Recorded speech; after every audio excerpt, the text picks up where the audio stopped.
शांति के सागर शिव परमात्मा इस तरह पर साकार मनुष्य तन में अवतरित होकर नई दिव्य शांति की दुनिया स्थापन कर रहे हैं। इसलिए अब अज्ञान योग से जागो और परमात्मा पिता को पहचानो। क्या कहा?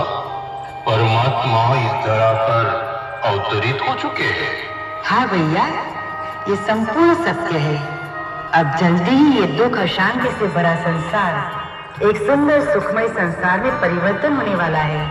जब हम प्रकृति के मध्य में आत्मा का स्मरण कर उस शांति के सागर परमात्मा से जुड़ते हैं, तब वही शांति की शक्ति हमारे भीतर के अंधकार को मिटाकर नया प्रकाश भर देती है। आइए आज से संकल्प ले, हम प्रतिदिन कुछ मिनट परमात्मा से जुड़कर पूरे विश्व में शांति का दान दें। धन्यवाद बहनों, जो आपने मुझे अज्ञान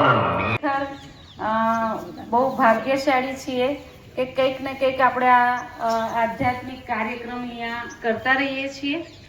તો આજે આપણે એવો એક પ્રોગ્રામ કરી રહ્યા છે કે બ્રહ્માકુમારી સંસ્થા, જે તમે કેટલાય વખતથી અહીંયા સાંભળી રહ્યા છો, જોઈ રહ્યા છો, સેવા કરી રહી છે। તો આજે સેવાનું કાર્ય શરૂ થયું ગુજરાતની અંદર ફર્સ્ટથી આજ સુધી 60 વર્ષ પૂરા થયા। ગુજરાતની અંદર બ્રહ્માકુમારી સંસ્થાની શરૂઆતના 60 વર્ષ પૂરા થયા। તો ઉજવવાનું મન થયું કે હવે બધી બહેનો કે આપણે ઉજવીએ, તો આખા ગુજરાતમાં બહુ મોટા પાયે અમે આ ઉજવી રહ્યા છે। હવે કઈ રીતે ખબર પડે? પણ હંમેશા બ્રહ્માકુમારી સંસ્થા એટલે નામ એવું કહેવામાં આવે ઓમ શાંતિવાળા। લોકો શું અમને દૂરથી એવું કે ઓમ શાંતિવાળા આયા, ઓમ શાંતિવાળા આયા, એટલે શાંતિનો પ્રચાર કરવાવાળા, શાંતિની દુનિયા લાવવાવાળા।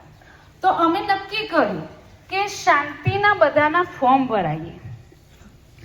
તો દાન તો દુનિયામાં બધા બહુ આપતા હોય છે, પૈસાનું દાન આપે, દવા દારૂ કરે, ભોજનનું દાન આપે। તો અહીંયા અમે નક્કી કર્યું શાંતિનું દાન। આમાં તો પૈસો ખર્ચવાનો નહીં, શાંતિનું દાન એટલે શું? 5 મિનિટ ખાલી શાંતિમાં બેસવાનું।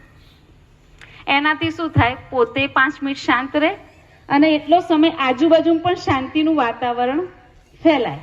તો એવી અમે એક પ્રોગ્રામ નક્કી કર્યો, billion minutes of piece appeal, એટલે કે 100 કરોડ શાંતિની મિનિટો ભેગી કરવાની। 100 કરોડ એ નક્કી કર્યું।